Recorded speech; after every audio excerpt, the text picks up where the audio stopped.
Fourth grade. Boy, we've waited a long time to get to the finish line with this mask making project after waiting last year all the way to this year so that we finally got a chance to work on these. It's exciting to get to the painting and decorating portion of our mask making adventure.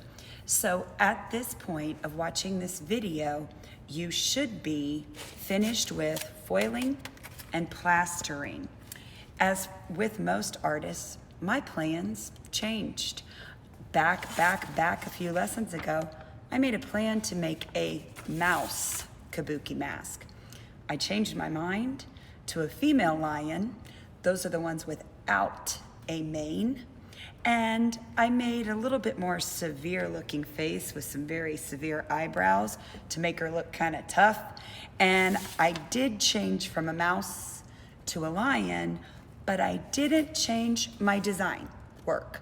Almost all of it will be the same because except for the teeth and the ears and the size of the nose, I'm gonna keep most of the design elements that I planned in the first place.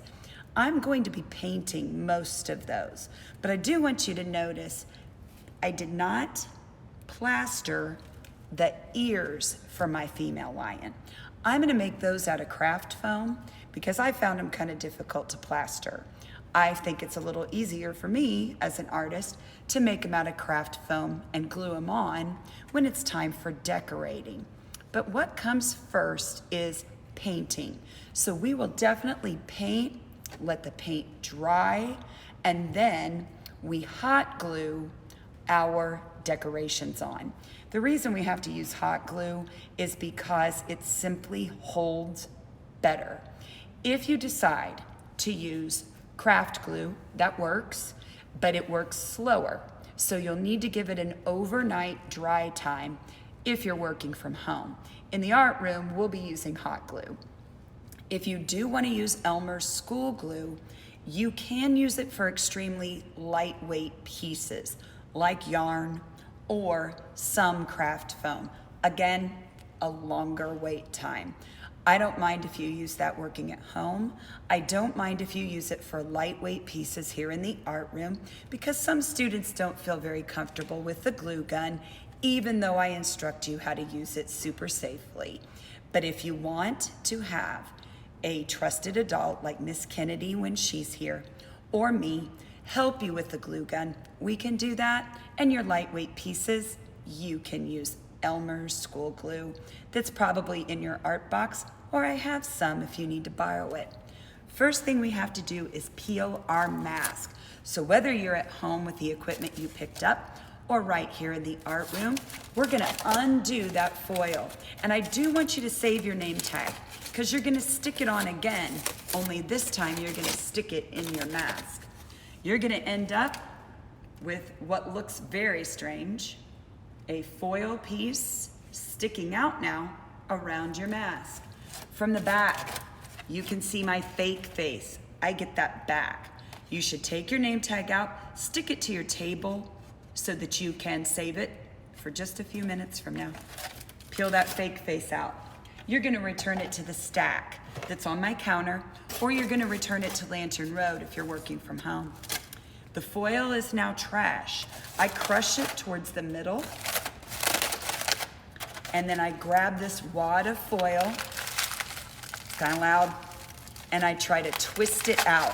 It's hanging on, remember, with some tape and etc. You gotta be kind of tough. Pull on it. Pulled the nose piece out, pulled the whole foil sheet out. I've got a few scraps, I can try to pull them. Those came out, and I got a lot of plaster dust. I'm gonna dump that in the trash. It's right in front of me. This stuff, my wine corks that made that severe looking eyebrow and the basketballs of foil I made, those are stuck forever. I don't need them out anyway because that's the back. So now I have my face mask. Remember, ours are decorative, so we aren't cutting eye holes. These will hang on a wall as decoration. We don't want to wear this on our face for real because nobody wants plaster right by their skin. So I'm going to change my camera view so that you can see me paint and then you can see me hot glue.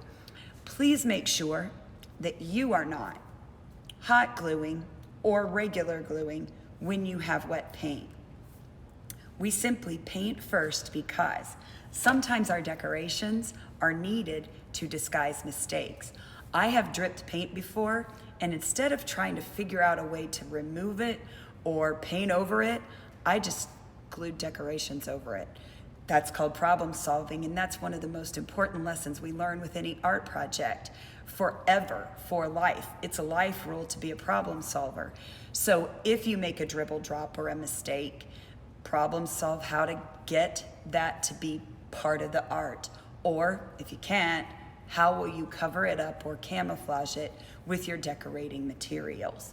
So of course I have my plan handy because I need it as a guide for painting. Some of you have taken it really far and you have colored your plan in so that you know exactly where you want to paint. The paint I've poured for decorating are the top 4 colors that people have requested. Now, if you've requested some different colors, I will get those for you, but if you are working from home, you are going to have to acquire your own paint. This is easy because Dollar Tree, Walmart craft section, Target, all have tempera or acrylic. So make sure you get your own. I recommend Prang from Dollar Tree or their Crayola tempera paint from Dollar Tree. You can get a good amount of paint for a very low price there. We're going to be using tempera because it dries quickly, it is less expensive, and I very seldom use acrylic in this art room. First of all, it's very expensive. Second of all, it stains everything it touches. And I try to reduce the stain factor a little bit. We still make a mess, but tempera is a little easier to clean off of hands, cabinets, and wherever we've dribbled or dropped or made a mistake. So with that said, I'm going to change my camera view, and you should be seeing my art counter. You might even see my feet as I work. I'm going to get down here and make sure that my mask is in view. And it looks like I'm making that happen. I'm going to turn my paint set a little bit so that I can get an even better view. Okay. There we go. So what you see is my female lion mask. Here is my plan. I'm going to keep it handy. And I have in my paint set red, gold, blue, and black. When you're in the art room, I will probably pour a great amount of black because most Kabuki Mask designs have a huge amount of black in them. So I am going to paint a thin line for anything that I planned to be thick, and then I will just simply fatten it up. So my eyebrows, I intended to be red, and I'm going to paint a thin line. It's not even painted very well. I will make sure it's painted better. Painting on your plaster is definitely different than paper. Plaster's rough. If you've ever used sidewalk chalk, you might have found that it's a little different trying to get a solid line or color a solid area when you're painting or drawing on something rough. This is just like that. So, as I'm getting started, I'm going to make this sort of curled mark. I may have to lift this a bit for you to see that. And in my plan, it's much thicker. I'm going to paint over it. It's always easy to go back and make something thicker. You really can't erase paint and make it thinner or start from scratch. So there is the eyebrow I kind of planned. It's a little fatter or thicker close to the bridge of the nose. I'm going to make that sort of bump or hump or thicker area. And I'm done with that one. It's pretty close to my original idea. And I'm moving on to this cheek mark that looks sort of like a crescent. I had planned for that to be gold. So let me give the gold a little bit of a stir. Pro tip, when you're in the art room, the gold probably needs to be stirred with the brush just a smidgen before you use it. This is not going to look like a crescent for a minute or two. Because of how bumpy it is, I'm going to have to take my time. And to get the middle of the crescent fatter, I need to go over and over it. And then just at the end, make the ends of the crescent and then leave them. Because I can't go back and make them skinnier while I'm making the middle fatter. So I'm just going to have to do them once, maybe twice if the paint is thin. And I am trying to paint somewhat thin and spread that paint out. It increases my dry time. But you guys also remember, this is going to dry pretty fast because plaster's really thirsty. And it's going to drink that paint up in no time.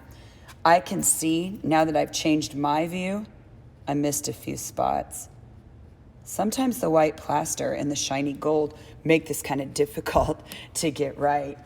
I do want the nose black with red whiskers. So I'm going to get my black started. And this is going to take a little time. A lot of times with thicker areas, people want a bigger brush. When we are painting on our masks, I usually don't allow it. The small brush makes you paint slower, and it forces you to be more careful. We tend to want to paint too fast on our masks because they're exciting, and we're excited to finish them and take them home. But excitement that ends up being quick artwork often ends up with a piece or part of the artwork failing, and you're just not as happy with it as you would be. So a small brush is going to make you more careful, work more slowly, and it's going to be part of your success. Don't ever forget what I've said all along. I want you to have a successful mask too. You're not the only one who wants it to look great. That's what I want for you also. So I'm going to work in these little tricks that help you accomplish that. So even though the nose is probably the biggest area that I'm going to paint, I still didn't go get a large brush for that so that I could do it carefully. I'm having to crouch way down to paint this lip lead. It's a line that leads to the lip of the lioness or the female lion. And most cats have that. Most animals have that. People actually have that. It's just not as noticeable. I bet you can tell, especially right now, why this is a bigger kid project.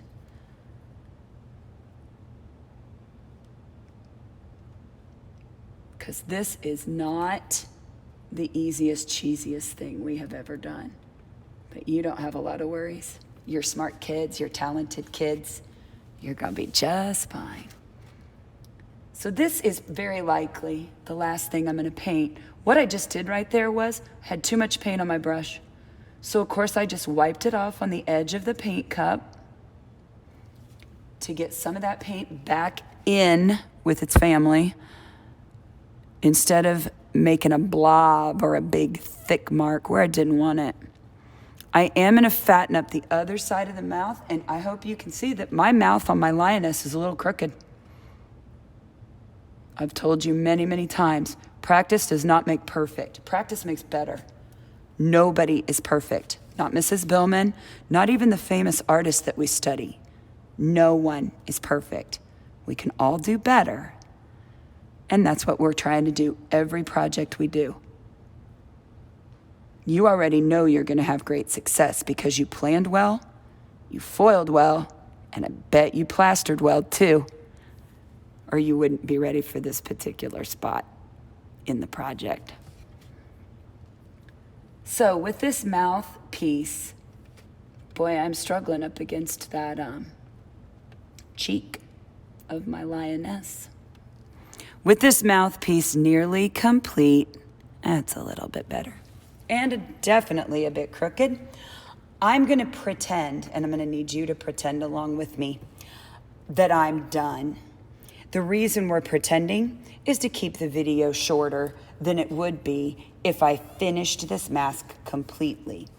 So while my paint is truly wet, I want you to pretend that I am done painting my details, and I want you to pretend that the paint is dry. Some of my details that I promised I was going to make in a different way, like with my craft foam, I'm going to go ahead and take care of those right now so that you can see how I'm going to manage that.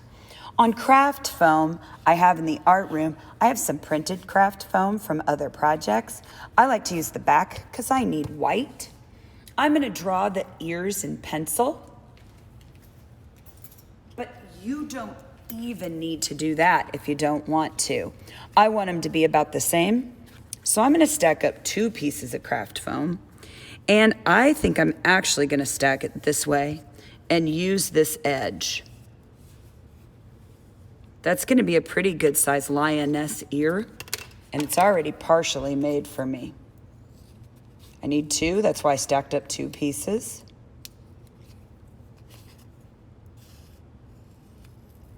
And I'm going to glue these to the back edge of the mask, but I'm going to make them stick up at an appropriate height. If you have scraps that aren't usable, like this, throw those out, okay? But if you have scraps somebody else might use, like this one, put those back in with the craft foam. Aha. I don't like how that pencil line shows, so I want to trim a little. Now I have 2 ears, just like I need, that are about the same size. On this edge, that's where I'm going to hot glue. We always, always, always put glue on the mask. We never put glue on the details that we make. This way, we can make sure our fingers are never touching the hot glue directly. And you might think, but Mrs. Billman, some pieces are tiny. I know. I'm going to show you how to be safe with those too. So from the back, I'm making sure these are stuck and these are even. I may have to add more hot glue to this one. It's sort of down in a valley of plaster, and it's not grabbing the foam as well as I had hoped. Let's see if it grabs it. It did. So now, I have the ears. I kind of have them where I want them. I can still adjust a little bit. The hot glue's wet enough. And there are my ears. Now, I decided that my whiskers were going to be made out of yarn. So I'm going to place a drop of hot glue on the mask. Remember, I've already said, we always hot glue the mask, and I'm about to put them in the wrong spot. I need them on the cheeks. Got ready to put them in the wrong spot. I'm going to touch my yarn to the hot glue. Wait for it to hold on. I'm going to touch my yarn to the hot glue. And I'm going to use an old pencil to make sure these are stuck in the hot glue. See, I'm not using my finger anywhere near the hot glue. That's how you do it like a pro. I want another whisker for 3 on each side. And I'll tell you a funny little trick. I'm going to unbraid this yarn later so it looks like even more whiskers and they look very fuzzy. I'm going to let that get good and dry before I do that though. And I'm going to go ahead and get my whiskers on the other side. You might notice I usually wipe the end of the hot glue gun against the mask because the mask is rough and it stops that weird circumstance where you pull the hot glue gun away and it looks like you've left glue hair strung across from the mask to the glue gun. It's just kind of a weird thing with hot glue. So this should keep that from happening. You won't end up with those pieces that look like hair. As the glue grabs on more and more, I'm just making sure that my yarn is really stuck in there. Okay, I'm gonna let those get dry. Those whiskers are gonna look great by the time I'm done with them. Now, you probably remember that Kabuki theater masks have special decoration. Many of them have gold or red bells and red tassels on the sides. So I have those special equipment pieces for you. If you are working at home, you're going to have to message me. I'm cutting the loops off of these. I don't want the loops on my tassels. Maybe you do. These are yours, so they are up to you. Once again, I am putting the hot glue on the mask. I am putting the decoration in the glue without my fingers touching. I'm going to use my old pencil to sort of set this down in the glue even better. It stuck really well the first time, but I am taking no chances. Now, he is stuck in there really well, and I want a gold and a red bell right on top of my tassel. So I'm going to give that a chance to get kind of dry or kind of cooled. It depends on what you want to say. This is cooled now, and it grabbed my yarn. So while we're waiting for the tassel to dry, I'm going to show you my trick for my whiskers. You probably have a better idea. And I will have some other materials for you to use for whiskers. Those of you working from home, you'll need to message me if you need tassels and bells. You're also going to need to message me if you need some of my yarn, and you're going to need to tell me what color and what kind and how much and what it's for. But I imagine if you've been working from home, you've been doing it for a while, and you probably have some of these materials there. You can also use pipe cleaners. You can also use pieces of paper that you've folded. Maybe you've crumpled them to look like whiskers. But see how I have a lot more whisker now just by using 3 pieces of yarn that I am unbraiding or untwisting. They may not truly be braided. They may just be twisted. And this doesn't take me very long. Plus my hot glue is really holding on great.